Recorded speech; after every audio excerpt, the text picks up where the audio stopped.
One crucial thing you must know before trimming your horse's hooves is how to check the balance. What I mean by that is the medial lateral balance as well as any high or low spots on the hoof wall. Now, I'm going to show you how to do this on both the front and the hind hooves because it is a slightly different technique. But first, I'm going to explain to you why it's so important. When there are high or low spots on the hoof wall, it can make your horse really sore or tender-footed because the pressure along the whole hoof wall is uneven. Also, on those high spots, it can cause the hoof to crack more easily, and also it can cause the internal and external lamina to separate from the excess pressure, which will cause a flare in your horse's hoof. If there is uneven medial lateral balance in the horse's hoof, it's going to affect him differently depending on his age. So if your horse is really young, under a year and a half, and there is uneven medial lateral balance, this is going to affect the way the horse grows and develops. So it's very serious, and it can cause the horse to stand toe in or toe out for the rest of his life and cause the spaces in the joints to be uneven. Now, if your horse is older than a year and a half, it's not going to affect the way the horse grows, but you can't change what's happened after they're a year and a half.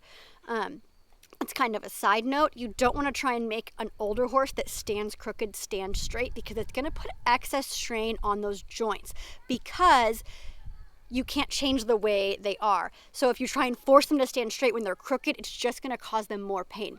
But as far as what will happen if your horse's medial lateral balance is uneven in an older horse, it's basically going to cause the horse to be really sore or tender-footed. Because imagine walking with one side of your foot higher than the other. And it also can cause hoof distortions, flares. It can really cause the horse's hoof to change in shape. To check the balance of the front hooves, you're going to pick the leg up, reach your inside arm around the top of the leg, and grab the top of the pastern. Let the hoof hang naturally. It's very important to let the hoof hang naturally. If you don't let the hoof hang naturally, you're not going to get a true balance. So what you're going to do is push your ear up right at their elbow on their shoulder here and sight down the heels. So you almost can't see the toe. The hoof is very slightly tilted up as it's hanging naturally, but just where you're putting your face. And you're going to see, oh, is there a high spot here or here? Is the inside higher than the outside, or is there a high spot at the toe, or is there a low point where there's a chip?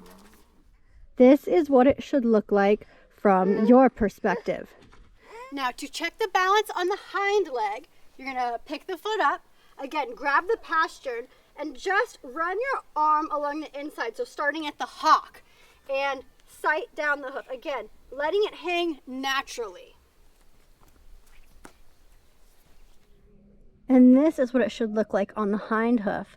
Now, this horse is definitely high on the medial side, especially towards the toe and the quarter.